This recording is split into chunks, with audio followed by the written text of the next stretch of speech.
मैं Priyanka is describing the topic Bharat में परिवार एवं विवाह संबंधित विधान, यानी कि इंडिया में फैमिली एवं मैरिज से संबंधित कुछ नियम बनाए गए हैं। विधान क्या होते हैं? एक तरह से नियम होते हैं। विधान राज्य सरकार द्वारा पारित कानून है, यानी कि जो नियम बनाए जाते हैं वो राज्य सरकार द्वारा पारित किए गए कानून होते हैं, यानी कि राज्य सरकार द्वारा पास किए गए कानून होते हैं।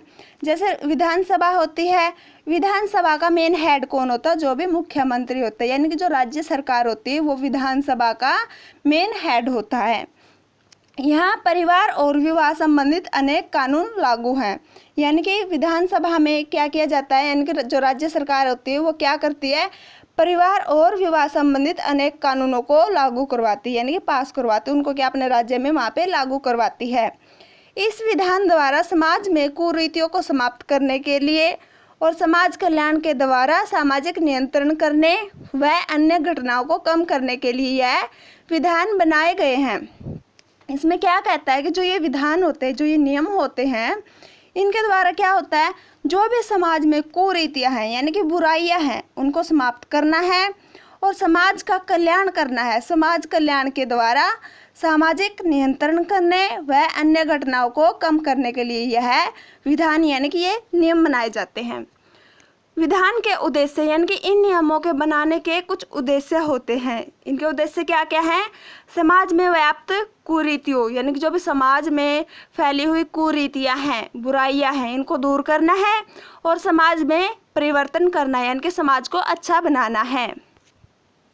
उसके बाद है भारत में परिवार एवं विवाह संबंधित विधान लागू हैं। कौन कौन, जो हमारा इंडिया है वहाँ पे परिवार एवं विवाह संबंधित कौन कौन से विधान लागू हैं, कौन कौन से नियम वहाँ पे लागू हैं।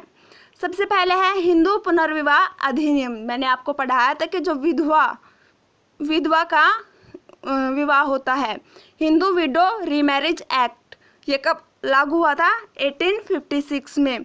दूसरा है सती प्रथा निषेध अधिनियम, यानी कि जो सती प्रथा था उसको ख़त्म करना, कि जैसे क्या है, एक की मैरिज एक से ही हो, किसी और से उसकी मैरिज ना हो, ये भी क्या है? एक तरह से सती प्रथा में आता है, यानी कि उसको भी ख़त्म करना था। और सती प्रथा के चलते ही क्या था? विधवा विवाह दोबारा से नहीं हो पा रहा था, इसलिए क्या इसको भी ख़त्म करना था। ये सती प्रथा क्या होता है? इसमें मेनली मैरिज नहीं करते, उसको क्या सती रखा जाता है। जो भी स्त्री होती है उसको क्या सती की तरह रखा जाता है, बिल्कुल उसको पवित्र रखा जाता है कि वो किसी व्यक्ति के संपर्क में ना आए। तो इस प्रथा को भी क्या वहाँ पे ख़त्म करना था। ये कब लागू हुई थी? 1829 में।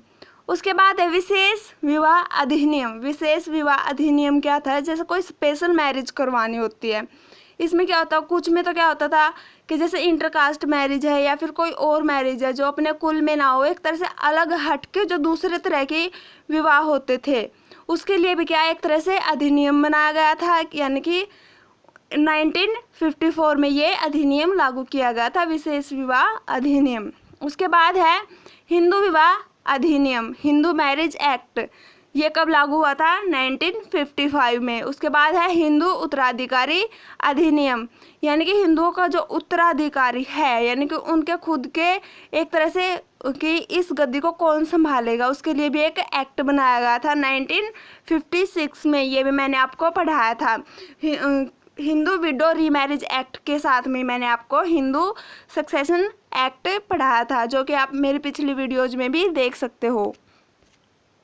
उसके बाद है कन्या और स्त्रियों को अनैतिक व्यापार निरोध अधिनियम, यानी कि जो कन्याएं थी और स्त्रियां हैं, यानी कि जो कन्याएं हैं और स्त्रियां हैं, उनको अनैतिक व्यापार निरोध अधिनियम, यानी कि उनके साथ अनैतिकता की जाती थी, उनके साथ अच्छे आचरण नहीं किए जाते थे, मार पिटाई की जाती थी, सोसाइटी में अच्छी नज़रों से नहीं देखा जाता था। तो उनके लिए भी क्या सुपरविजन किया गया था। और ये अधिनियम कब बना था? 1956 में। यानी कि औरतों के लिए नियम कब बना था? 1956 में।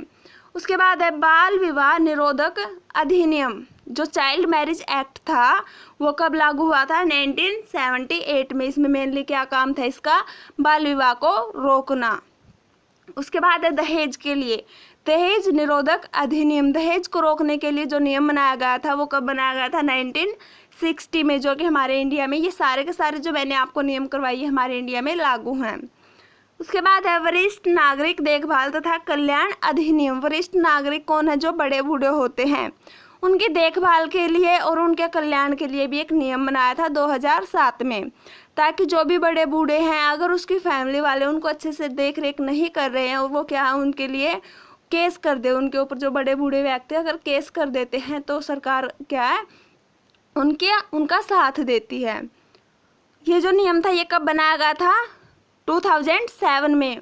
उसके बाद घरेलू हिंसा अधिनियम, यानी कि कोई घर में लड़ाई झगड़ा हो रखा है, घरेलू हिंसा वहाँ पे हो रखी है, तो उसके लिए भी एक एक्ट बनाया था 2005 में, ताकि घरेलू हिंसा को ख़त्म किया जा सके।